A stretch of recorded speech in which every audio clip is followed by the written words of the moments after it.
Okay, എല്ലാവർക്കും കർത്താവ് യേശുവിൻ്റെ നാമത്തിൽ വന്ദനം അറിയിക്കുകയാണ്. നമ്മൾ എബ്രായ ലേഖനത്തിൽ നമ്മൾ 2-ാം അധ്യായത്തിലാണ് ചിന്തിച്ചുകൊണ്ടിരിക്കുന്നത്.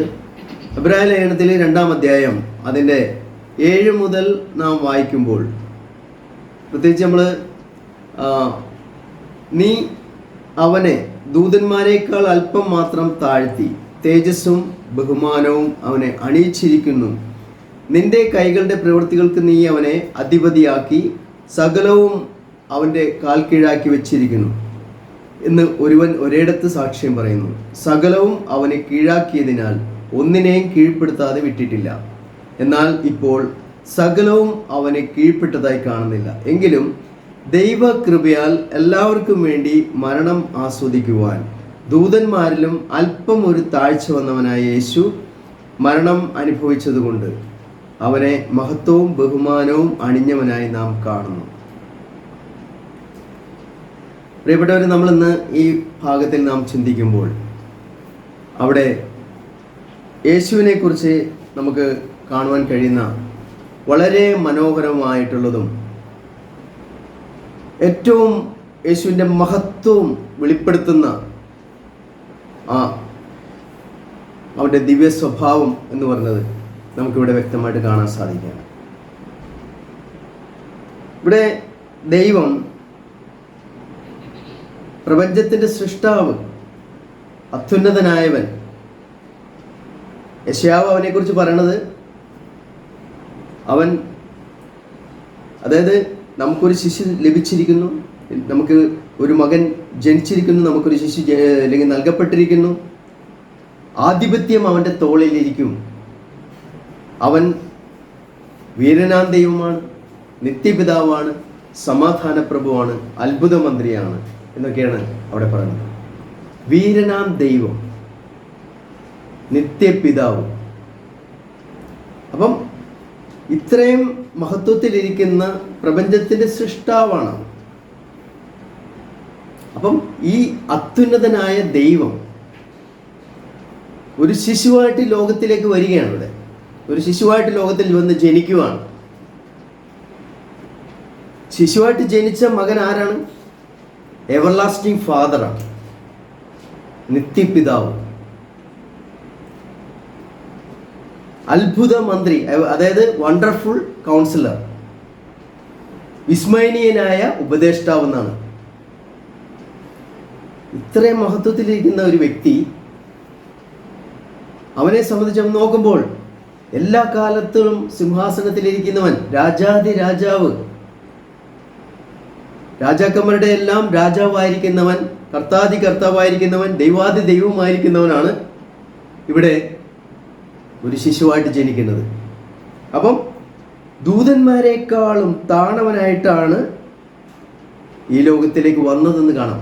കാരണം ഇവിടെ തന്നെ 7-ാം വാക്യത്തിൽ നമുക്ക് കാണാം, അതായത് 5, 6, 7 വാക്യങ്ങൾ നമ്മൾ ശ്രദ്ധിച്ചു കഴിഞ്ഞാൽ നമുക്കിങ്ങനെ കാണാം, നാം പ്രസ്താവിക്കുന്ന ഭാവി ലോകത്തെ അവൻ ദൂതന്മാർക്കല്ലല്ലോ കീഴ്പ്പെടുത്തിയത്. എന്നിട്ട് പറയാണ്, എന്നാൽ മനുഷ്യനെ നീ ഓർക്കേണ്ടതിനെ അവൻ എന്ത്, മനുഷ്യപുത്രനെ സന്ദർശിക്കേണ്ടതിന് അവൻ എന്ത് മാത്രം. എബ്രായ ലേഖനം 2-ന്റെ 6-ാം വാക്യമാണ് ഞാൻ വായിച്ചത്. എന്നാൽ മനുഷ്യനെ ഓർക്കേണ്ടതിന് അവൻ എന്ത്, മനുഷ്യപുത്രനെ സന്ദർശിക്കേണ്ടതിന് അവൻ എന്ത് മാത്രം. അപ്പം മനുഷ്യപുത്രനെ സന്ദർശിക്കേണ്ടതിന് ദൈവം, അത്യുന്നതനായവൻ, പ്രപഞ്ച സൃഷ്ടാവ്, അവൻ സൃഷ്ടിച്ച അവൻ്റെ സൃഷ്ടിയിൽ അവൻ ദൈവത്തിൻ്റെ ദൂതന്മാരെക്കാളും താണവരായിട്ട് സൃഷ്ടിച്ച മനുഷ്യനെ ഓർക്കേണ്ടതിന്, അവരെ സന്ദർശിക്കേണ്ടതിന് അവൻ എന്ത് യോഗ്യതയാണുള്ളത്. പ്രത്യേകിച്ച് മനുഷ്യകുലം മുഴുവനും പാപം ചെയ്ത് ദൈവത്തിൻ്റെ തേജസ് നഷ്ടപ്പെട്ടവരായി തീർന്നു. അവൻ ഗുണമുള്ളവനായിട്ടല്ല, നീതിമാന്മാരായതുകൊണ്ടല്ല, ദൈവത്തിൻ്റെ വഴികൾ അനുസരിച്ച് ജീവിക്കുന്ന ഒരു അനുസരണമുള്ള ദിവ്യ സ്വഭാവമുള്ള ഒരു ജനമായിട്ടല്ല മനുഷ്യനെ സന്ദർശിക്കാൻ ദൈവം വന്നത്.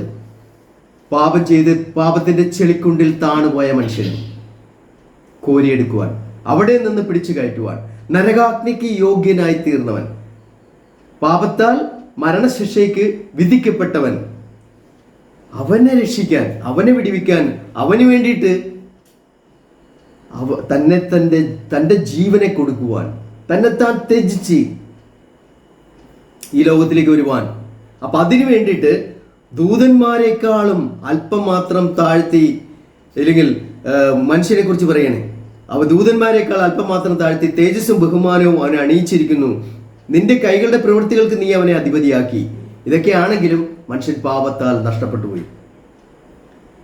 അപ്പോൾ സകലവും അവന്റെ കാൽ കീഴാക്കിയിരിക്കുന്നു എന്ന് ഒരുവൻ എൻ്റെ അടുത്ത് പറയുന്നു. സകലവും അവന് കീഴാക്കിയതിൽ ഒന്നിനെയും കീഴ്പ്പെടുത്താതെ വിട്ടിട്ടില്ല, എന്നാൽ ഇപ്പോൾ സകലവും അവന് കീഴ്പ്പെട്ടതായി കാണുന്നില്ല.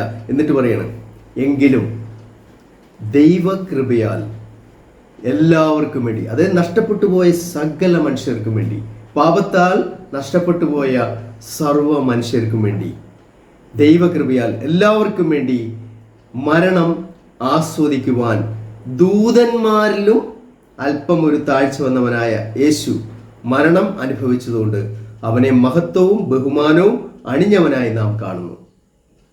അപ്പൊ യേശുവിനെ മഹത്വവും ബഹുമാനവും അണിഞ്ഞവനായി കാണുന്നത്, ഒരു വ്യക്തിയുടെ മഹത്വം കാണിക്കുന്നത് അവരുടെ താഴ്മയിലാണ്.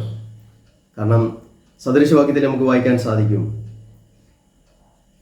താഴ്മയുള്ളവൻ, ക്ഷമയുള്ളവൻ, ജിതമാനസൻ പട്ടണം പിടിക്കുന്നവനേക്കാളും യുദ്ധവീരനേക്കാളും ഒക്കെ, അതായത് വലിയ ധൈര്യശാലിയായ പോർക്കളത്തിൽ വലിയ ശക്തിയോടെ പോരാടുന്ന ഒരു പോരാളിയെക്കാളും യുദ്ധവീരനേക്കാളും അവന് ശക്തിയുണ്ട്. ദീർഘമായി ക്ഷമിക്കുന്നവൻ, ജിതമാനസൻ. അപ്പം അങ്ങനെയുള്ള ഒരു വ്യക്തിയുടെ യഥാർത്ഥ മഹത്വം എന്ന് പറയുന്നത് ദൈവത്തിന്റെ വചനത്തിൽ നമുക്ക് കാണിച്ചു തരുന്നത് ഇപ്രകാരമാണ്. യുദ്ധം ചെയ്യാൻ ആർക്കും പറ്റും. യുദ്ധം ചെയ്യാൻ, പോരാടാൻ, പകരത്തിന് പകരം ചെയ്യാൻ, ഇല്ലെങ്കിൽ വെട്ടിപ്പിടിക്കാൻ, അസൂയ കാണിക്കാൻ, കൊലപാതകം ചെയ്യാൻ, കോപിക്കാൻ ഒക്കെ ആർക്കും പറ്റും. പക്ഷേ ശത്രുക്കളോട് ക്ഷമിക്കുവാൻ, ദയ കാണിക്കുവാൻ, സൗമ്യത കാണിക്കുവാൻ സദൃശവാക്യം 15 കാണാൻ സാധിക്കും. സൗമ്യമായ മറുപടി കോപത്തെ ശമിപ്പിക്കുന്നു, പരുഷമായ വാക്ക് കോപത്തെ ഇളക്കി ഇല്ലെങ്കിൽ ജ്വലിപ്പിക്കുന്നു. അപ്പം ഇവിടെ യേശുവിനെ സംബന്ധിച്ച് അവന്റെ മഹത്വം വെളിപ്പെടുത്തുന്നത്, അവൻ എത്രമാത്രം ഉയരത്തിലിരിക്കുന്നുവോ ആ ഉയരത്തിലിരിക്കുന്ന വ്യക്തി, ഉയരത്തിലെ മഹിമയിൽ വാഴുന്നവൻ, ദൂതന്മാർ, കോടാനുകോടി ദൂതന്മാർ ആരാധിക്കുന്നവൻ, ഏറ്റവും താണവനായി, ഏറ്റവും എളിയവനായി ലോകത്തിലേക്ക് വന്നത് കാണിച്ചു തരികയാണ്. അപ്പം അവിടെ ഈ പ്രപഞ്ച സൃഷ്ടാവ് ദൂതന്മാരെക്കാളും താഴ്മയുള്ളവനായി, അതും താൻ സൃഷ്ടിച്ച മനുഷ്യന്റെ രൂപമെടുത്ത് വന്നപ്പോൾ അവൻ ഏറ്റവും എത്രമാത്രം താണു വന്നു എന്നുള്ളത് കാണിച്ചു തരികയാണ്. മറ്റൊരു വാക്യങ്ങൾ നമ്മൾ വായിക്കുകയാണെങ്കിൽ ഫിലിപ്പിയ ലേഖനത്തിലാണ് 2-ാം അധ്യായത്തിന്റെ 5 മുതൽ നമ്മൾ വായിക്കുമ്പോൾ നമുക്ക് കാണാൻ സാധിക്കും. അവിടെ ഒരു കാര്യം പൗലോസ് അപ്പോസ്തലൻ ഓർമ്മപ്പെടുത്തിക്കൊണ്ടാണ് ഈ കാര്യം അവതരിപ്പിക്കുന്നത്. ശാഠ്യത്താലോ ദുരഭിമാനത്താലോ ഒന്നും ചെയ്യാതെ. അപ്പൊ എല്ലാ മനുഷ്യരുടെയും, ഇല്ലെങ്കിൽ മനുഷ്യന്റെ ജീവിതത്തിൽ അവന്റെ സ്വഭാവങ്ങളിൽ വരുന്ന വൈകല്യങ്ങൾ ഇപ്രകാരമാണ്: ശാഠ്യം കാണിക്കുക, ഇല്ലെങ്കിൽ ദുരഭിമാനം വെച്ചുകൊണ്ടിരിക്കുക. അപ്പൊ ഇതൊന്നും ചെയ്യാതെ താഴ്മയോടെ, കാരണം അത് പറയാനൊരു കാരണം ഇവിടെ കാണുന്നുണ്ട്. താഴ്മയോടെ ഓരോരുത്തൻ മറ്റുള്ളവനെ തന്നെക്കാൾ ശ്രേഷ്ഠനെന്ന് എണ്ണിക്കൊള്ളുവിൻ. എന്നിട്ട് പറയണേ, ഓരോരുത്തൻ സ്വന്തം ഗുണമല്ല മറ്റുള്ളവന്റെ ഗുണം കൂടെ നോക്കണം. എന്നിട്ട് പറയണത്, ക്രിസ്തുയേശുവിലുള്ള ഭാവം തന്നെ നിങ്ങളിലും ഉണ്ടായിരിക്കട്ടെ. അവൻ ദൈവരൂപത്തിലിരിക്കെ ദൈവത്തോടുള്ള സമത്വം മുറുകെ പിടിച്ചുകൊള്ളണമെന്ന് വിചാരിക്കാതെ ദാസരൂപമെടുത്ത് മനുഷ്യ സാദൃശ്യത്തിലായി തന്നെത്താൻ ഒഴിച്ച് വേഷത്തിൽ മനുഷ്യനായി വിളങ്ങി തന്നെത്താൻ താഴ്ത്തി ക്രൂശിലെ മരണത്തോളം അനുസരണമുള്ളവനായി തീർന്നു. അതുകൊണ്ട് ദൈവം അവനെ ഏറ്റവും ഉയർത്തി സകല നാമത്തിന് മേലായ നാമം നൽകി. എന്നിട്ടാ പറയണത്, അങ്ങനെ യേശുവിന്റെ നാമത്തിങ്കൽ സ്വർലോകരുടെയും ഭൂലോകരുടെയും അധോലോകരുടെയും മുഴങ്കാലൊക്കെയും മടങ്ങുകയും എല്ലാ നാവും യേശു ക്രിസ്തു കർത്താവെന്ന് പിതാവായ ദൈവത്തിന്റെ മഹത്വത്തിനായി ഏറ്റുപറയുകയും ചെയ്യേണ്ടി വരും. അപ്പം ഇവിടെ യേശുവിന്റെ താഴ്ച നമുക്ക് കാണാം. അവൻ ദൈവരൂപത്തിലേക്ക് ദൈവത്തോടുള്ള സമത്വം മുറുകെ പിടിച്ചുകൊള്ളണമെന്ന് വിചാരിക്കാതെ ദാസരൂപമെടുത്തു, മനുഷ്യ സാദൃശ്യത്തിലായി തന്നെത്താൻ താഴ്ത്തി ക്രൂശിലെ മരണത്തോളം തന്നെ അനുസരണമുള്ളവനായി തീർന്നു. എന്നാണ് നമുക്കിവിടെ കാണിച്ചു തരുന്നത്. യേശുവിൻ്റെ മഹത്വം അതാണ്. അവൻ രാജാവാണ്, സൃഷ്ടാവാണ്, സർവജ്ഞാനിയാണ്, സർവവ്യാപിയാണ്, സർവശക്തനാണ്. അവൻ എല്ലാം അറിയുന്നവൻ, ഹൃദയങ്ങളെയും ഉൾപ്പൂവുകളെയും നിലവുകളെയും എല്ലാം അറിയുന്നവൻ. നമ്മൾ എന്തെങ്കിലും പറഞ്ഞിട്ട് വേണ്ട അവൻ അറിയാൻ. നമ്മൾ ലോകം ഉണ്ടാകുന്നതിന് മുമ്പ് തന്നെ അവൻ അറിയുന്നു. നമ്മളുടെ പേര് അവൻ അറിയാം. നാം ഭൂമിയിൽ ജനിച്ചിട്ടില്ലാത്ത സമയത്ത് തന്നെ നമ്മളെ അവൻ കണ്ടിട്ടുണ്ട്. നമ്മുടെ പേര് അവൻ അറിയാം. നമ്മൾ എന്തായി തീരുമെന്ന് അവൻ അറിയാം. അപ്പൊ അത്രത്തോളം അറിവുള്ളവൻ, അത്രത്തോളം മഹത്വത്തിലിരിക്കുന്ന ദൈവത്തെയാണ് നമ്മളിവിടെ കാണിക്കുന്നത്. ആ ദൈവത്തെയാണ് ഇവിടെ എളിയവരിൽ എളിയവനായി ഇവിടെ വരച്ച് കാണിക്കുന്നത്. എബ്രായലേഖനം 2:10-13 വാക്യങ്ങളിൽ നമുക്ക് നോക്കുമ്പോൾ കാണാൻ സാധിക്കും. സകലത്തിലും ലാക്കും സകലത്തിലും കാരണഭൂതനുമായവൻ അനേകം പുത്രന്മാരെ തേജസ്സിലേക്ക് നടത്തുമ്പോൾ അവരുടെ രക്ഷാനായകനെ കഷ്ടാനുഭവങ്ങളാൽ തികഞ്ഞവനാക്കുന്നത് യുക്തമായിരുന്നു എന്ന് കാണാം.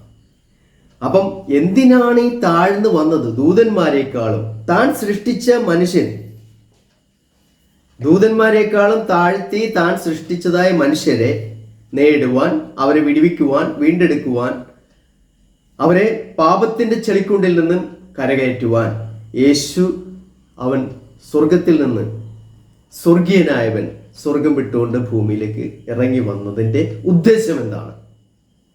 അവരെ പാപത്തിൽ നിന്ന് രക്ഷിക്കുക മാത്രമാണോ? അപ്പൊ ഇവിടെ നമുക്ക് കാണാൻ സാധിക്കുന്നത്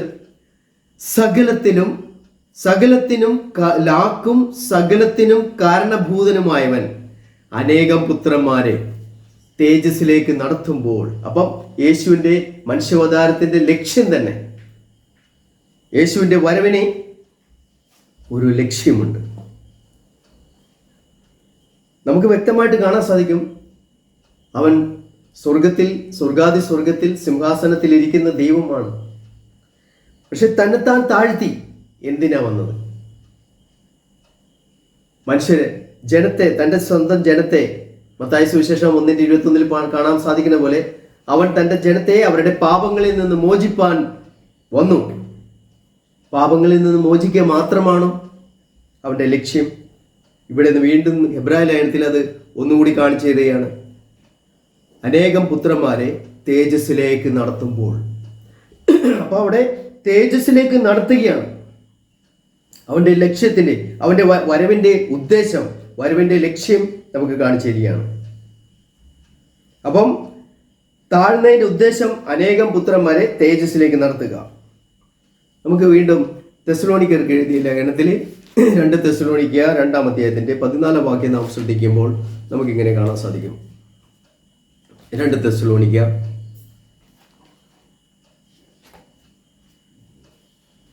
2-ാം അധ്യായത്തിന്റെ 14-ാം വാക്യത്തിൽ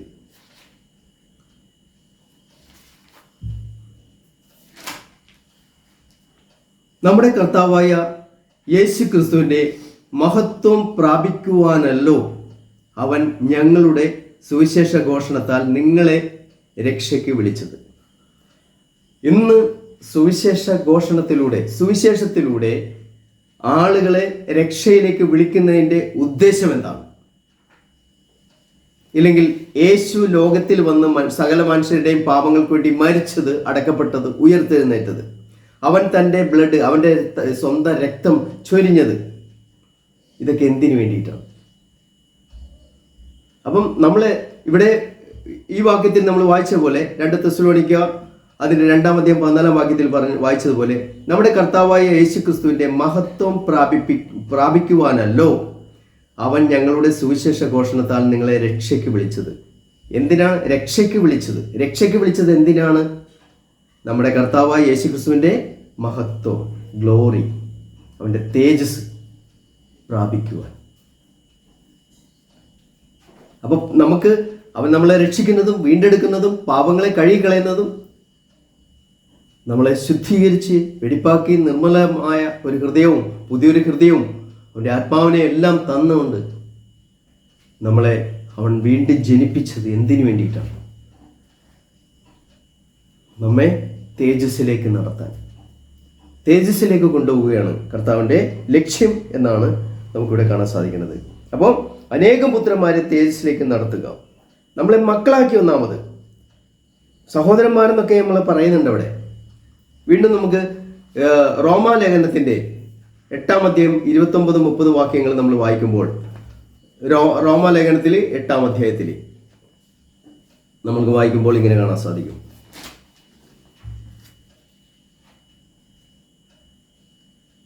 അവൻ മുന്നറിഞ്ഞവരെ തൻ്റെ പുത്രൻ അനേകം സഹോദരന്മാരിൽ ആദിജാതൻ ആകേണ്ടതിനെ അവൻ്റെ സ്വരൂപത്തോട് അനുരൂപരാകുവാൻ മുൻനിയമിച്ചിരിക്കുന്നു. മുൻനിയമിച്ചവരെ വിളിച്ചും വിളിച്ചവരെ നീതീകരിച്ചും നീതീകരിച്ചവരെ തേജസ്കരിച്ചും ഇരിക്കുന്നു. അപ്പം ഒന്നാമത് നമുക്ക് കാണാം, അവൻ മുന്നറിഞ്ഞവരെ. മുന്നറിവെന്ന് പറയുമ്പോൾ ദൈവം എല്ലാം അറിയുന്നുണ്ട്. ഒരു വ്യക്തി ജനിക്കുന്നതും ജീവിക്കുന്നതും അവൻ ഈ ലോകത്തിൽ സുവിശേഷം കേൾക്കുമ്പോൾ തിരഞ്ഞെടുക്കുമോ തിരഞ്ഞെടുക്കാതിരിക്കുമോ, അഥവാ ദൈവത്തെ അനുസരിക്കുമോ ദൈവത്തെ തള്ളിക്കളയുമോ, ഇതെല്ലാം ഒരു വ്യക്തിയെ ആസ്പദമാക്കിയിരിക്കുകയാണ്. ദൈവമല്ല അങ്ങനെയുള്ള കാര്യങ്ങൾ കൺട്രോൾ ചെയ്യുന്നത്. സുവിശേഷം കേൾക്കുന്നതും വിശ്വസിക്കുന്നതും മാനസാന്തരപ്പെടുന്നതും സ്വന്തം യേശുവിനെ അനുസരിക്കുന്നതുമെല്ലാം ഒരു വ്യക്തിയുടെ പൂർണ്ണ സമ്മതം, പൂർണ്ണ നിയന്ത്രണം, പൂർണ്ണ തെരഞ്ഞെടുപ്പ്, അവൻ്റെ സ്വന്തം തെരഞ്ഞെടുപ്പാണതെല്ലാം. പക്ഷേ അവൻ തിരഞ്ഞെടുക്കുമോ ഇല്ലയോ, അവൻ ദൈവത്തെ അനുസരിക്കുമോ ഇല്ലയോ, അവൻ രക്ഷ പ്രാപിക്കുമോ അതോ രക്ഷ തള്ളിക്കളയോ, അതെല്ലാം ദൈവത്തിന് അറിയാം.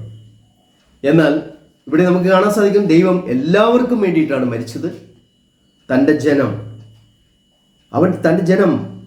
അവരെ പാപത്താൽ നശിച്ചു പോകുമ്പോൾ, എല്ലാ മനുഷ്യരും പാപം ചെയ്ത് ദൈവത്തിൻ്റെ തേജസ്സ് നഷ്ടപ്പെട്ടവരാണ്. ഒരാൾ പോലും പാപം ചെയ്യാത്തതായിട്ടില്ല ലോകത്തിൽ. പക്ഷേ ഒരു കയറ് ഇട്ട് കൊടുത്തപ്പോൾ, കരകയറാനായിട്ട് ഒരു കയറ് ഇട്ട് കൊടുത്തപ്പോൾ അത് പൊട്ടിച്ചു കളയുന്നതും ആവശ്യമില്ലാതെ തള്ളിക്കളയുന്നതും, അഥവാ ഏതെങ്കിലും വ്യക്തികൾ അതിലൂടെ ആ രക്ഷാമാർഗത്തിലൂടെ കരകയറാൻ ശ്രമിക്കുന്നതും, ഇതെല്ലാം ദൈവത്തിന് അറിയാം. ആരൊക്കെ അത് ഉപേക്ഷിക്കുമെന്നോ ആരൊക്കെ അതിനെ സ്വീകരിക്കുമെന്നോ ദൈവത്തിന് അറിയാം. അതാണ് ഇവിടെ നമുക്ക് കാണാൻ സാധിക്കുന്നത്. അവൻ മുന്നറിഞ്ഞവരെ തൻ്റെ പുത്രൻ അനേകം സഹോദരന്മാരിൽ ആദിജാതൻ ആകേണ്ടതിന് അവൻ്റെ സ്വരൂപത്തോട് അനുരൂപരാകുവാൻ മുൻനിയമിച്ചിരിക്കുന്നു എന്നിട്ടാണ് പറയുന്നത്. അപ്പൊ ലക്ഷ്യം എന്താണ്? അവൻ്റെ പുത്രന്റെ സ്വരൂപത്തോട് അനുരൂപരാകുക, തേജസ്സിന്മേൽ തേജസ് പ്രാപിച്ച് അതേ പ്രതിമയായി രൂപാന്തരപ്പെടുക എന്നാണ് 2 കൊരിന്ത്യർ 3-ാം അധ്യായത്തിന്റെ 18-ാം വാക്യത്തിൽ നമുക്ക് വായിക്കുമ്പോൾ കാണാൻ സാധിക്കുന്നത്. തേജസ്സിന്മേൽ തേജസ് പ്രാപിച്ച് അതേ പ്രതിമയായി രൂപാന്തരപ്പെടുക. അപ്പൊ അവനോട് അനുരൂപരാകുവാൻ മുൻനിയമിച്ചു ദൈവം. അങ്ങനെ മുൻനിയമിച്ചവരെ വിളിച്ചും വിളിച്ചവരെ നീതീകരിച്ചും നീതീകരിച്ചവരെ തേജസ്കരിച്ചും ഇരിക്കുന്നു. അപ്പം നമുക്ക് അനേക ഭാഗങ്ങൾ നമുക്ക് ഇതിനെക്കുറിച്ച് വ്യക്തമായിട്ട് ദൈവത്തിൻ്റെ വചനത്തിൽ പല ഭാഗങ്ങളിലും ഈ വിഷയത്തെക്കുറിച്ച് സംസാരിക്കുന്നുണ്ട്. എന്താണ് ലക്ഷ്യമെന്നുള്ളത്, യേശു ലോകത്തിൽ നിന്ന് ലോകത്തിലേക്ക് സ്വർഗം വിട്ടവൻ ഭൂമിയിലേക്ക് ഇറങ്ങി വന്നതിൻ്റെ ഉദ്ദേശം എന്താണ്? അത്യുന്നതനായവൻ എന്തിനാണ് ഈ ലോകത്തിലേക്ക് ഇത്ര പാടുപെട്ട് ഇറങ്ങി വന്നത്? അവൻ മനുഷ്യനായി തീർന്നത് എന്തിനാണ്?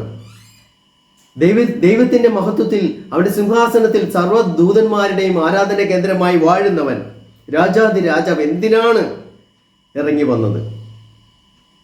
എന്തിനാണ് അവൻ തന്നെത്താൻ ഒഴിച്ചത്? വേഷത്തിൽ മനുഷ്യനായി വിളങ്ങിയത് എന്തിനാണ്? തന്നെത്താൻ താഴ്ത്തി ക്രൂശിലെ മരണത്തോളം അനുസരണമുള്ളവനായി തീർന്നു. അതിൽ നിന്ന് അവന്റെ ഒരു ഡെസ്റ്റിനേഷൻ നമുക്ക് കാണാൻ സാധിക്കും. അതുപോലെ യേശുവിനൊരു മിഷനുണ്ട്, അവനൊരു ഉദ്ദേശമുണ്ട്, ദൗത്യമുണ്ട്. അവൻ്റെ ഒരു ദൗത്യത്തിനായിട്ടാണ് ഈ ലോകത്തിലേക്ക് വന്നത്. അവൻ ഇറങ്ങി വന്നത് ഒരു ദൗത്യത്തിനാണ്.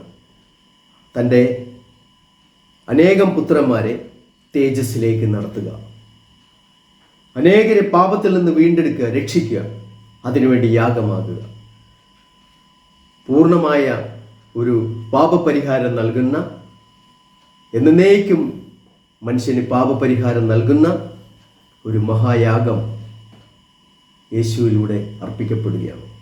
അവൻ നിത്യനായ മഹാപുരോഹിതനാണ്. അവൻ്റെ ആ മഹാപൗരോഹിത്യത്തിലൂടെ മഹനീയമായ ശുശ്രൂഷ നമുക്ക് വേണ്ടി ചെയ്തുകൊണ്ട് നമ്മെ തൻ്റെ പുത്രന്മാരും പുത്രിമാരും ആക്കിക്കൊണ്ട് തേജസ്സുള്ള അവൻ്റെ സന്നിധിയിലേക്ക് നമ്മളെ കൊണ്ടുപോകുക എന്നുള്ളതാണ്. നമുക്കൊരു ലക്ഷ്യമുണ്ട് ഈ ലോകത്തിൽ. സുവിശേഷം കേട്ട് വിശ്വസിക്കുക, സ്നാനമേൽക്കുക, ഇവിടെ ഇഷ്ടം പോലെ ജീവിക്കുക എന്നുള്ളതല്ല. നമുക്ക് ഒരു ലക്ഷ്യമുണ്ട്. ഈ ലോകത്തിൽ നമ്മളെയും ഇവിടെ ദൈവം തൻ്റെ പദ്ധതിക്കായിട്ട്, തൻ്റെ ഉദ്ദേശത്തിനായിട്ട് ദൈവം നമ്മളെ അയച്ചവരാണ്. ഈ ലോകത്തിൽ അമ്മയുടെ ഉദരത്തിൽ നമ്മൾ ജനിക്കുമ്പോൾ ഈ ലോകത്തിലേക്ക് നമ്മളെ പ്രവേശിപ്പിച്ചത് ദൈവമാണ്. എന്ന് വെച്ചാൽ ഈ ലോകത്തിലേക്ക് ദൈവം നമ്മളെ അവൻ്റെ ദൗത്യത്തിനായി അയച്ചവരാണ്. കൂടാതെ നമുക്കൊരു മിഷനുണ്ട്. നമുക്കൊരു അവൻ്റെ മഹത്വത്തിനായിട്ട് നമുക്ക് ഒരു ഉത്തരവാദിത്വമുണ്ട്, നമുക്കൊരു ദൗത്യമുണ്ട്. ആ ദൗത്യം ഈ ഭൂമിയിൽ അവൻ്റെ ഹിതം ചെയ്യുക എന്നുള്ളതാണ്. അപ്പം അതിലേക്കാണ് ദൈവം നമ്മളെ. മാത്രമല്ല അവൻ ആരെ പോലെ ആകണം? യേശുവിനെ പോലെ ആകണം. ചില വാക്യങ്ങൾ നമ്മൾ വായിക്കുമ്പോൾ, ഇപ്പോൾ എബ്രായ ലേഖനം 2-ാം അധ്യായത്തിൻ്റെ 14-ാം വാക്യത്തിൽ നമ്മൾ വായിക്കുമ്പോൾ അവൻ തൻ്റെ ഇവിടെ നമുക്ക് കാണാം, മക്കൾ ജഡരക്തങ്ങളോട് കൂടിയവർ ആയതുകൊണ്ട് അവനും അവരെ പോലെ ജഡരക്തങ്ങളോട് കൂടിയവനായി മരണത്തിൻ്റെ അധികാരിയായ പിശാചിനെ തൻ്റെ മരണത്താൽ നീക്കി ജീവപര്യന്ത മരണഭീതികൾ അടിമകളായിരുന്നവരെ ഒക്കെ വിടുവിച്ചു എന്ന് പറയും. ഇതെല്ലാം തുടർച്ചയായിട്ട് പറയണേ. യേശുവിൻ്റെ യാഗം, യേശുവിൻ്റെ വരവിൻ്റെ ഉദ്ദേശം, യേശു തന്നെത്താൻ ത്യജിച്ചത്, യേശു ആരെക്കാളെല്ലാം ഉന്നതനാണ്, യേശു എന്താണ് ചെയ്തത്, യേശുവിലൂടെ എന്താണ് ദൈവം നിവർത്തിച്ചിരിക്കുന്നത്, ഇതൊക്കെ വളരെ വളരെ ആഴമായിട്ട് വരച്ച് കാണിക്കുകയാണ് ഇവിടെയെല്ലാം. എന്തിനു വേണ്ടിയിട്ടാണ് യേശു വന്നതിൻ്റെ ഉദ്ദേശം? എന്താണ്? നമ്മളെ തേജസ്സിലേക്ക് നടത്തുക, ശരിയാണ്. യേശു വന്നിട്ട് എന്താ ചെയ്തത്? യേശു ആർക്ക് വേണ്ടിയിട്ടാണ് ചെയ്തത്? മക്കൾ ജഡരക്തങ്ങളോട് കൂടിയവരായതുകൊണ്ട് അവനും അവരെ പോലെ ജഡരക്തങ്ങളോട് കൂടിയവനായി മരണത്തിൻ്റെ അധികാരിയായ പിശാചിനെ തൻ്റെ മരണത്താൽ നീക്കി ജീവപര്യന്തം മരണഭീതിയാൽ അടിമകളായിരുന്നവരെയൊക്കെയും വിടുവിച്ചു. അപ്പൊ യേശു ചെയ്ത ക്രൂശിലൂടെ താൻ ചെയ്തത് അതാണ്. യേശു ലോകത്തിൽ വന്ന് തന്നെത്താൻ താഴ്ത്തിക്കൊണ്ട് ലോകത്തിലേക്ക് ഇറങ്ങി വരുമ്പോൾ, അവൻ മരിച്ച് അടക്കപ്പെട്ട് ഉയർത്തെഴുന്നേൽക്കുമ്പോൾ സംഭവിച്ചത്, ലോകത്തിൻ്റെ കാഴ്ചയിൽ ലോകം നോക്കുമ്പോൾ ക്രൂശിക്കപ്പെട്ട് കിടക്കുന്ന ഒരു നിസ്സഹായനായ ഒരു മനുഷ്യനെയാണ് റോമൻ സൈന്യം, റോമൻ പടയാളികളാൽ ക്രൂരമായി അടിക്കപ്പെട്ട് താടി രോമങ്ങൾ പറിച്ചെറിയപ്പെട്ട് മുഖത്തും അവൻ്റെ ദേഹത്തെല്ലാം കാർക്കിച്ച് തുപ്പി അവനെ ക്രൂശിച്ച് അല്ലെങ്കിൽ ക്രൂശും ചുമന്നുകൊണ്ട് മലയിലേക്ക് കയറുവാനായിട്ട് അവനെ അടിച്ചുകൊണ്ട് പോകുന്നത്. അവിടെ ചെല്ലുമ്പോൾ അവൻ്റെ കയ്യിലും കാലിലും ആണിയടിച്ച് അവനെ ക്രൂശിനോട് ബന്ധിക്കുന്നത്,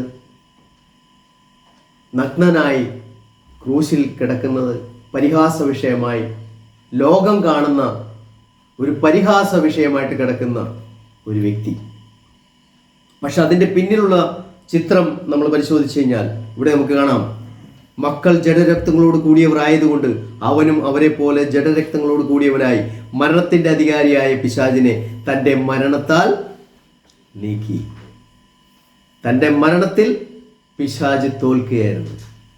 നേരത്തെ ഞാൻ പറഞ്ഞ പോലെ യുദ്ധവീരൻ്റെ ലോകത്തിൽ പടവെട്ടുന്ന തോക്കും കുന്തവും വാളും കൊണ്ട് പീരങ്കിയും ഒക്കെ വെച്ചുകൊണ്ട് മിസൈലുകളൊക്കെ വെച്ചുകൊണ്ട് പടവെട്ടുന്ന പോരാളികളെയാണ് നമ്മൾ കാണുന്നത്. പക്ഷേ ഈ ലോകത്തിൻ്റെ യാതൊരു ആയുധങ്ങളും കൊണ്ടും പിശാചിനെ തോൽപ്പിക്കാൻ പറ്റില്ല. ആത്മീയ ശത്രു, ആത്മീയ യുദ്ധക്കളം, ആത്മീയമായ യുദ്ധമാണിത്. ഈ ആത്മീയ യുദ്ധത്തിൽ ജയിച്ച പോരാളിയാണ് യേശു. അപ്പം മക്കളായ നമ്മെ എന്തിൽ നിന്ന് വിടുവിച്ചു? മരണത്തിൽ നിന്ന്. ജീവപര്യന്തം മരണഭീതി അടിമകളായിരുന്ന നമ്മെ വിടുവിക്കുവാനായിട്ടാണ് കർത്താവ് നമുക്ക് വേണ്ടി മരിച്ചത്. അതിനുവേണ്ടി നമുക്ക് കാണാൻ സാധിക്കും. അതിനു വേണ്ടിയിട്ടാണ് യേശുവിൻ്റെ മിഷൻ അതാണ്. അവൻ്റെ ദൗത്യം അത് 100% പൂർത്തിയാക്കിക്കൊണ്ടാണ് യേശു സ്വർഗത്തിലേക്ക് തിരിച്ചു പോയത്. നമുക്ക് കാണാം മത്തായി സുവിശേഷത്തിൻ്റെ 12-ാം അധ്യായത്തിൻ്റെ 29-ാം വാക്യം നാം വായിക്കുമ്പോൾ, മത്തായി 12-ന്റെ 29 വാക്യം നമ്മൾ വായിക്കുമ്പോൾ നമുക്കിങ്ങനെ കാണാൻ സാധിക്കും.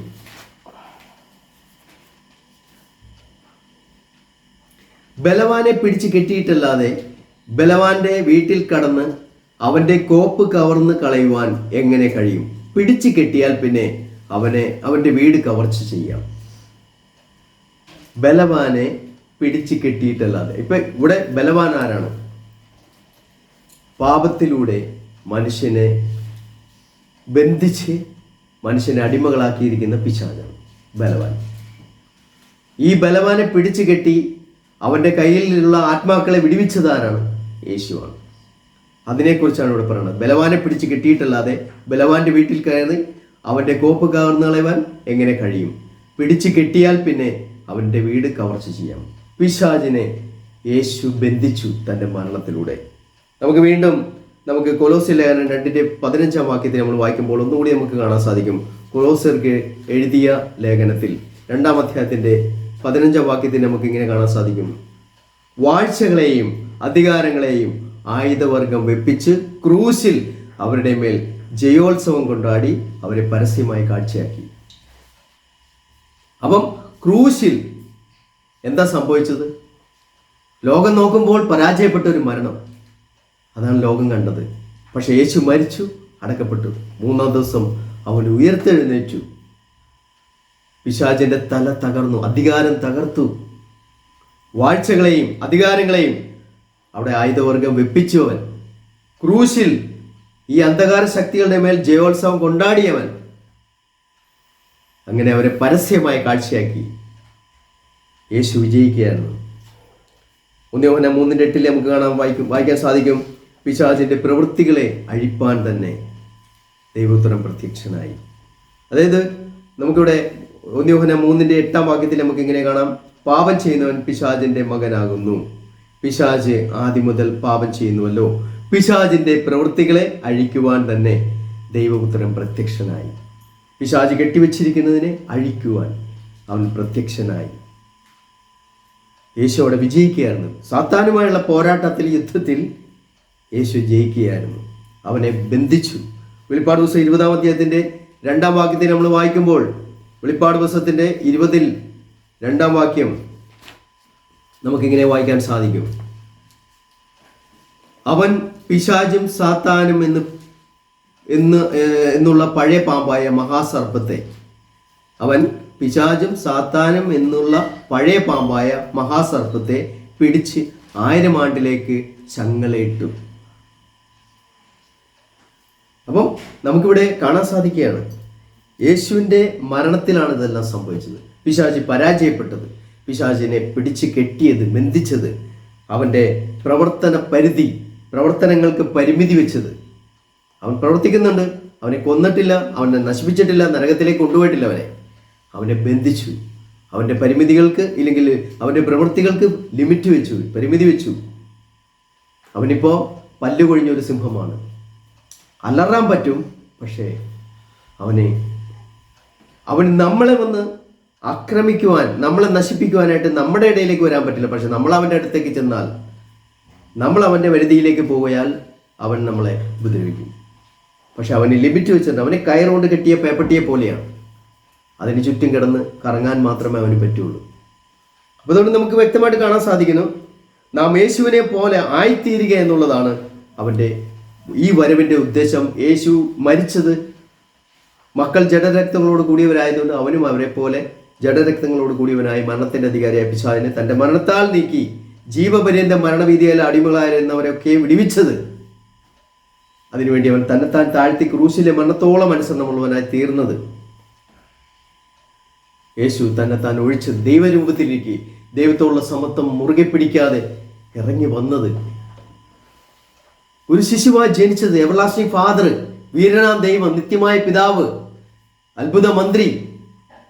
ഇവൻ എന്തിനാണ് ഇറങ്ങി വന്നത്? അനേകം പുത്രന്മാരെ അവരുടെ പാപത്തിൽ നിന്ന് രക്ഷിക്കുക, അവരെ തേജസ്സിലേക്ക് നയിക്കുക, അവൻ്റെ മഹത്വം പ്രാപിക്കുക. ഇതെല്ലാം നമുക്കിവിടെ കാണാൻ സാധിക്കുകയാണ്. അപ്പം ഒരു ഡെസ്റ്റിനേഷനിലേക്ക്, ഒരു ഉദ്ദേശത്തിലേക്ക്, ഒരു ലക്ഷ്യമുണ്ട് നമുക്ക്. ഈ ലോകത്തിൽ ജീവിക്കുന്നതിന് ഒരു ലക്ഷ്യമുണ്ട്. എന്താണത്? സ്വർഗം, സ്വർഗത്തിൽ പോകാൻ. അതിനുവേണ്ടി ഒരു മിഷൻ നമുക്ക് വെച്ചിട്ടുണ്ട്. അപ്പം അതിനു വേണ്ടിയിട്ട് ദൈവം നമുക്ക് നൽകിയിരിക്കണം. ആ കാര്യത്തിലേക്ക് നമ്മളെ കൊണ്ടുപോകാൻ യോഹന്നാൻ 14 അധ്യായത്തിൽ 1 മുതൽ 6 വരെ നമ്മൾ വായിക്കുമ്പോൾ കാണാൻ സാധിക്കുന്നത് ഇപ്രകാരമാണ്: ഞാൻ പോവുകയാണ്. ലോകത്തിലേക്ക് യേശു വന്നു, വീണ്ടും അവൻ മരിച്ച് അടക്കപ്പെട്ട് ഉയർത്തെഴുന്നേറ്റ് സ്വർഗത്തിലേക്ക് പോവുകയാണെന്ന് യേശു പറയുകയാണ്. താൻ മരിക്കുന്നതിന് മുമ്പ് ശിഷ്യന്മാരോടുമായി കൂടിയിരിക്കുമ്പോൾ എന്നിട്ട് പറയുകയാണ്, നിങ്ങളുടെ ഹൃദയം കലങ്ങിപ്പോകരുത്. കാരണം ഞാൻ മരിക്കുമെന്ന് കേൾക്കുമ്പോൾ, ക്രൂശിക്കപ്പെടുമെന്ന് കേൾക്കുമ്പോൾ, കുറച്ചു കാലം ഞാൻ നിങ്ങളിൽ നിന്ന് അകന്നിരിക്കുമെന്ന് കേൾക്കുമ്പോൾ നിങ്ങളുടെ ഹൃദയം കലങ്ങിപ്പോകരുത്. ദൈവത്തിൽ വിശ്വസിക്കുവിൻ, എന്നിൽ വിശ്വസിക്കുവിൻ. എൻ്റെ പിതാവിൻ്റെ ഭവനത്തിൽ അനേകം വാസസ്ഥലങ്ങളുണ്ട്. ഇല്ലെങ്കിൽ ഞാൻ നിങ്ങളോട് പറയുമായിരുന്നു. ഞാൻ നിങ്ങൾക്ക് സ്ഥലം ഒരുക്കുവാൻ പോകുന്നു. ഞാൻ പോയി നിങ്ങൾക്ക് സ്ഥലം ഒരുക്കിയാൽ ഞാൻ ഇരിക്കുന്നിടത്ത് നിങ്ങളും ഇരിക്കേണ്ടതിനെ പിന്നെയും വന്ന് നിങ്ങളെ എൻ്റെ അടുക്കൽ ചേർത്തുകൊള്ളും.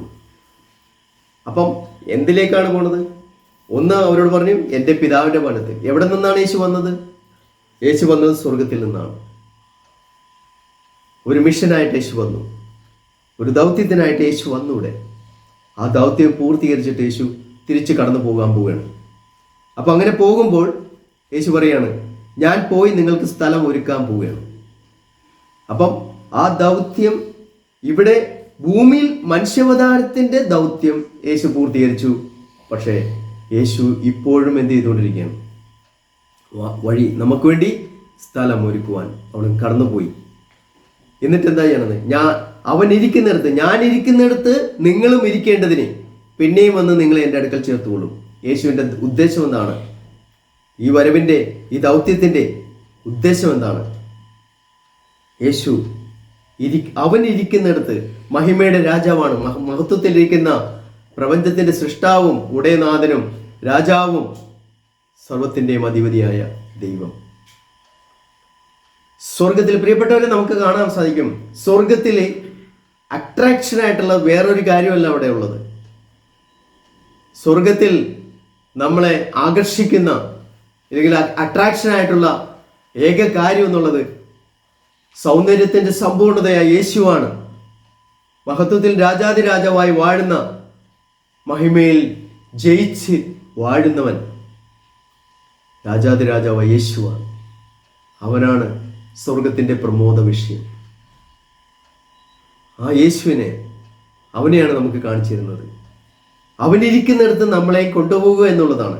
അവനിരിക്കുന്നിടത്ത് നമ്മളെ ഇരിക്കുവാൻ അവൻ വീണ്ടും വന്ന് നമ്മളെ അവൻ്റെ അടുക്കൽ ചേർത്തുകൊള്ളും. അതിനാണ് അവൻ വന്നത്. അപ്പം നമ്മുടെ പാപങ്ങളെ കഴുകിക്കളയാൻ മാത്രമല്ല, ചെളിക്കുണ്ടിൽ നിന്ന് നമ്മളെ രക്ഷിക്കുക മാത്രമല്ല, നമ്മളെ തേജസ്സിലേക്ക് നടത്തുക, അവൻ ഇരിക്കുന്നിടത്തേക്ക് നമ്മളെ കൊണ്ടുപോവുക. ഇതെല്ലാമാണ് അവൻ്റെ ആ വരവിൻ്റെ ഉദ്ദേശം. അതിനുവേണ്ടി ഒരേ ഒരു വഴിയേ ഉള്ളൂ. അതിനൊരു വഴിയേ ഉള്ളൂ. മത്തായി സുവിശേഷത്തിൽ നമുക്ക് കാണാൻ, ഇവിടെ പ്രത്യേകിച്ച് നമ്മൾ 14 അധ്യായത്തിൽ, ഈ യോഹന്നാൻ 14 അധ്യായത്തിൽ 6 വാക്യത്തിൽ നമുക്ക് ഇങ്ങനെ കാണാൻ സാധിക്കും. യേശു അവനോട്, ഞാൻ തന്നെ വഴിയും സത്യവും ജീവനുമാകുന്നു. ഞാൻ മുഖാന്തരമല്ലാതെ ആരും പിതാവിൻ്റെ അടുക്കൽ എത്തുന്നില്ല. യേശുവിനെ അയച്ച ഇല്ലെങ്കിൽ ആ ഒരു കമ്മീഷൻ അവിടെ നമുക്ക് കാണാൻ സാധിക്കും. യേശുവിനെ അയച്ചവനെ കാണാൻ സാധിക്കുന്നു. യേശുവിൻ്റെ മിഷനെ നമുക്ക് കാണാൻ സാധിക്കും. ആ ദൗത്യം പൂർത്തിയാക്കി വീണ്ടും പിതാവിൻ്റെ അടുക്കലേക്ക് യേശു ചെല്ലുമ്പോൾ യോഹന്നാൻ 16 അധ്യായത്തിൽ നമുക്ക് കാണാൻ സാധിക്കും. അവിടെ യേശു പിതാവിൻ്റെ അടുക്കലേക്ക് പോകുമ്പോൾ അവിടെ നമുക്ക് വ്യക്തമായിട്ട് കാണാൻ സാധിക്കുകയാണ്, അവൻ്റെ അടുക്കലേക്ക് നമ്മളെ, അവൻ്റെ അടുക്കൽ, അവനിരിക്കുന്നിടത്ത് നമ്മളെ എത്തിക്കുക എന്നുള്ളതാണ് ആ ദൗത്യം. അപ്പോൾ ആ ലക്ഷ്യത്തിലേക്ക് നമ്മളെ കൊണ്ടുപോകുമ്പോൾ അതിനുവേണ്ടി ഒരുക്കിയിരിക്കുന്നത് ഒരേ ഒരു വഴിയേ ഉള്ളൂ. വേറെ വഴികളെല്ലാം തന്നെ നാശത്തിലേക്ക് പോകുന്ന വഴികളാണ്, മറ്റെല്ലാ വഴികളും തന്നെ. അപ്പോൾ ആ യഥാർത്ഥമായ വഴി മത്തായി സുവിശേഷം 7 അധ്യായത്തിൽ നമുക്ക് വായിക്കാൻ സാധിക്കുന്ന പോലെ, മത്തായി സുവിശേഷം 7 അധ്യായത്തിൽ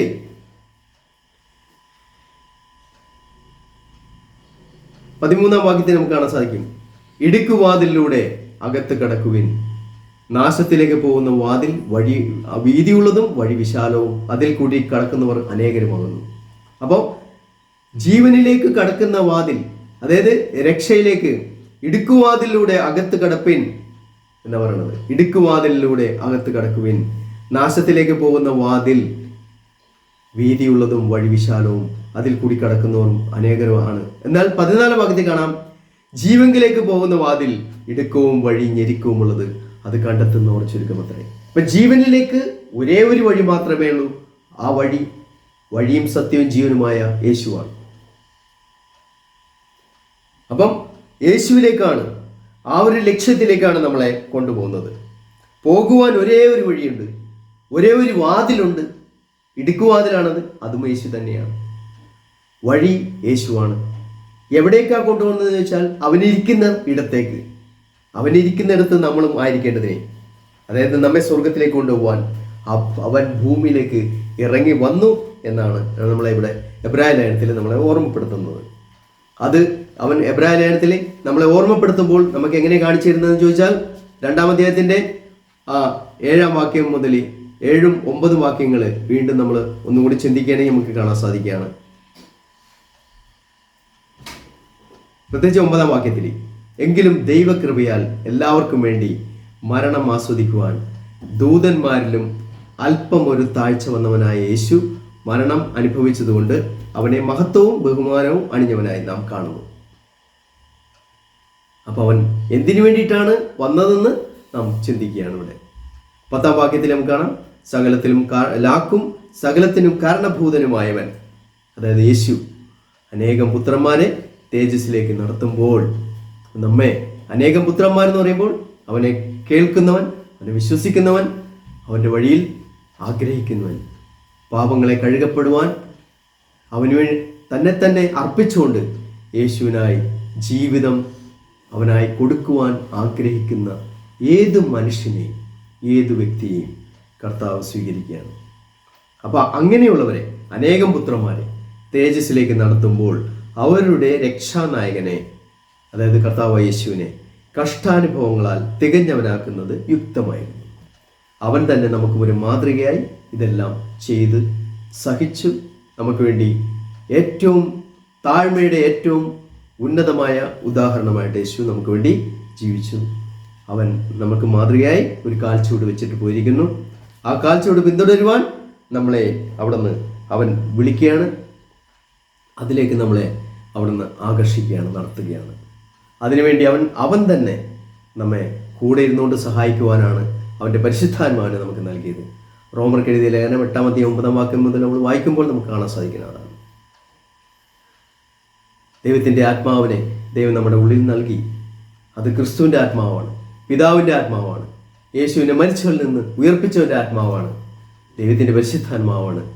അത് അവൻ നമുക്ക് നൽകിയിരിക്കുന്നത് അവനെപ്പോലെ നമ്മളെ രൂപാന്തരപ്പെടുത്തി കൊണ്ടുവരിക എന്നുള്ളതാണ്. അവൻ്റെ പുത്രനെ പോലെ, അവൻ്റെ പുത്രൻ്റെ സ്വരൂപത്തോടും നമ്മയും അനുരൂപരാക്കുക എന്നുള്ളതാണ് അവൻ്റെ ആ അതിമഹത്തായ ലക്ഷ്യം. ആ ലക്ഷ്യത്തിലേക്ക് കടന്നു പോകാൻ അതിനുവേണ്ടി നമ്മൾ ഈ ലോകത്തിൽ നമ്മുടെ ജീവിതം പ്രത്യാശയോടുകൂടി ജീവിക്കാൻ നമ്മളെ സഹായിക്കാം. അതിനുവേണ്ടിയിട്ടാണ് ദൈവം ഇതെല്ലാം ചെയ്തത്.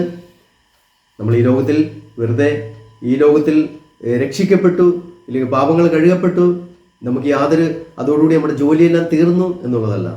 നമ്മുടെ ജീവിതത്തിൽ മരണപര്യന്തം വിശ്വസ്തരായിരിക്കുക എന്നുള്ളതാണ് അവൻ നമ്മളെക്കുറിച്ച് ഉദ്ദേശിക്കുന്നത്. അതുകൊണ്ട് ഭൂമിയിൽ നമുക്കൊരു ഡെസ്റ്റിനേഷൻ ഉണ്ട്, നമുക്കൊരു മിഷനുണ്ട്.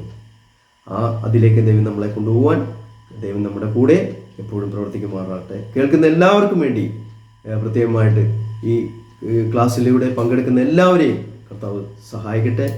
നമുക്കൊരു നിമിഷം പ്രാർത്ഥിക്കാം. പരിശുദ്ധനായ പിതാവേ, സ്വർഗസ്വനായ ദൈവമേ, രാജാതിരാജാവും കർത്താതി കർത്താവും സർവ്വ വല്ലഭനുമായിരിക്കുന്ന ദൈവമേ, അങ്ങേക്ക് ഞങ്ങൾ നന്ദി പറയുന്നു. അങ്ങ് ചെയ്ത കാര്യങ്ങളെല്ലാം ഞങ്ങൾ ഓർക്കുകയും ധ്യാനിക്കുകയും ചെയ്യുമ്പോഴൊക്കെയും കർത്താവെ സ്തുതിക്കുകയാണ്. ദൈവമേ, ഞങ്ങൾക്ക് ഈ ലോകത്തിൽ രക്ഷ നൽകുമ്പോൾ അതിൻ്റെ പിന്നിലുള്ള ദൈവത്തിൻ്റെ ഉദ്ദേശങ്ങൾക്കായിട്ട് നന്ദി കർത്താവെ. ഞങ്ങളുടെ പാപങ്ങളെ കഴുകിക്കളയുക മാത്രമല്ലല്ലോ അങ്ങയുടെ ഉദ്ദേശം. അങ്ങയുടെ പരിശുദ്ധാത്മാവിനെ ഞങ്ങൾക്ക് നൽകിക്കൊണ്ട് തേജസ്സിൽ മേൽ തേജസ് പ്രാപിച്ച് അങ്ങയുടെ ആ പുത്രൻ്റെ സ്വരൂപത്തോട് അതേ പ്രതിമയായി ഞങ്ങളും രൂപാന്തരപ്പെടുക എന്നുള്ളതാണല്ലോ അങ്ങയുടെ ഉദ്ദേശം. അതിനായി സ്തുതിക്കുകയാണ്, പ്രാർത്ഥിക്കുകയാണ്. ദൈവം ഞങ്ങൾ എല്ലാവരെയും അനുഗ്രഹിക്കണമേ. കേൾക്കുന്ന എല്ലാ ഹൃദയങ്ങളെയും കാതുകളെയും ഒക്കെ അനുഗ്രഹിക്കണമേ ദൈവമേ. എല്ലാവരുടെയും മനസ്സ്, ബുദ്ധി, ഹൃദയം എല്ലാം തുറക്കപ്പെടുവാൻ കർത്താവ് ഇടയാക്കണമേ. എല്ലാം രക്ഷിതാവായ കർത്താവ് യേശുവിന്റെ ഞങ്ങൾ പ്രാർത്ഥിക്കുന്നു. കൃപയുടെ കേൾക്കണം പിതാവേ. ആമേൻ. Thank U.